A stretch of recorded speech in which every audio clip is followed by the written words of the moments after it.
Okay, this is the second part on the series Broken Promises.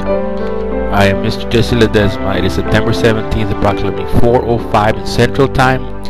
And I was getting to the point of talking about how everybody has personal skills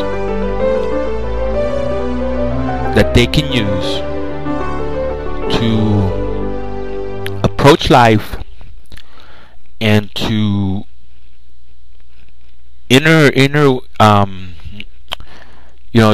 have an intercommunication with their I know the word, I just can't get to it, but that's what you're doing, interaction.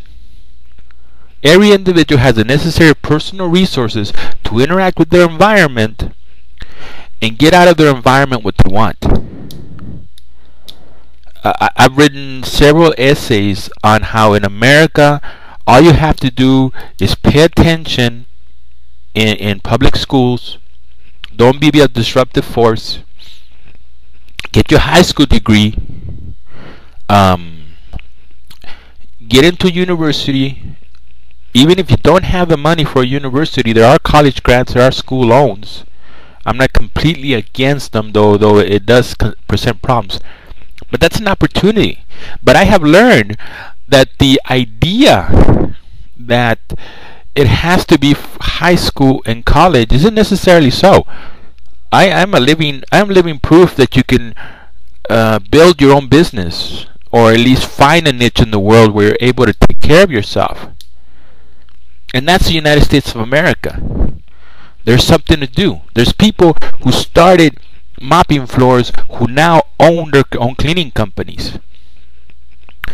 But the messages from these politicians, and I'm not going to put Republican over Democrat on this issue. Both members of these political parties,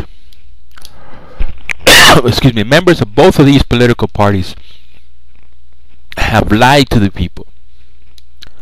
And they have robbed the individual of their own self-esteem. They cannot stand up for themselves because they have been brainwashed to a certain ideology that says don't bother to do it for you. Don't bother to do it for yourself. They don't have dreams. Can you imagine a person who doesn't have a dream? Whatever that dream is. Or can you imagine a person who has a dream, but it's a distant dream? A person who has settled for welfare, a person who has settled for food stamps, a person who has settled for housing assistance, a person who has settled for health care from the government, who has no personal identity, has no personal pleasure, who hasn't matured. When I was meditating on this, I was going to look up Piaget's cycles of development and other social cycle development to emphasize what I mean by maturing and growing. That's what we're supposed to be doing. We're not supposed to stay 10 years old for the rest of our lives. But in that growth and maturity, that personal growth and maturity, has to come development. See? You start out in a minimum wage job, you gather some experience, some knowledge, and you see what you can do with it. Can you move up into management? Can you buy your own business? Can you buy a franchise? And it's healthy, mentally healthy. It helps a person. You gain confidence. You grow your self-esteem. But you also have money.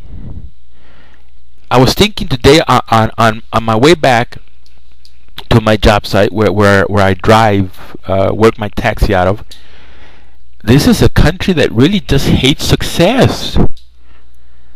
If you look at the politicians, if you look at the so-called social experts, they speak in a very negative, harsh attitude towards success and personal accomplishments. How in the society with endless resources can the mainstream ideology be that success is bad? One of the things that bothers me about Obama is how he cynically ridicules the wealth of the nation. Today, Mr. Barack Hussein Obama, Democratic candidate for the president of the year 2008, is a millionaire. In the supposed country with no opportunities, where people are struggling, where people are punished, where people are victims, how did he become a millionaire? How did he become a senator? How did he become a lawyer? In the supposed country that has no opportunities. It just doesn't make sense to stand up and say, this is a mean country. This is an uncaring country. This is a country where all people do is care about money. And, that's what we're supposed to be doing. We're supposed to be working. We're supposed to be producing. We're supposed to be generating. We're not supposed to be depressed, hating our lives because things didn't work out the way we wanted them to work out. And here you have a presidential candidate telling people life victimized you, and I understand, and I'm going to take care of you. The dirty little secret is life victimizes everybody. That's the dirty little secret. People who have graduated from college, gone into their careers, 3.5 years later they're diagnosed with cancer. 6 months later they're dead.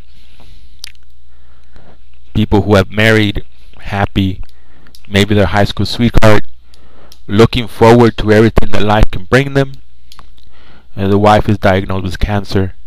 1.5 years later she's dead after the birth of their child, and the husband has to carry on without the person he thought he'd spend the rest of his life with. Life victimizes everybody. Many refuse to stay knocked down. And that's because they haven't been brainwashed. They haven't been robbed of their personal self-esteem. Thank you for listening.